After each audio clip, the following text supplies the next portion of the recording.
Okay, March 13th, 2019. The blizzard of in Aurora, Colorado. Just finished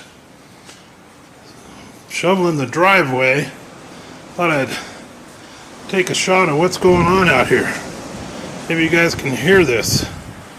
That's the Plains Conservation Center in front of me. I have no idea if we can see out there. I'll try to zoom out there a little bit. It goes on forever. It's 1,300 acres.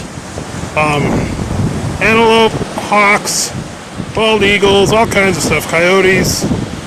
Anyway, I don't know where they go on days like this. 30 to 40 mile an hour winds, sustained gusts up to 80 miles an hour. I think they set up a DIA just north of here. My neighbor's house. I don't know if you can see my pile of snow there.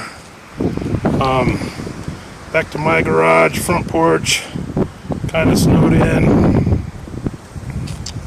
But anyway, let's take a listen to these winds if they come up, and I'll try to focus out to the conservation center. I don't think we'll see much. Blizzard of March 2019. Wonderful place.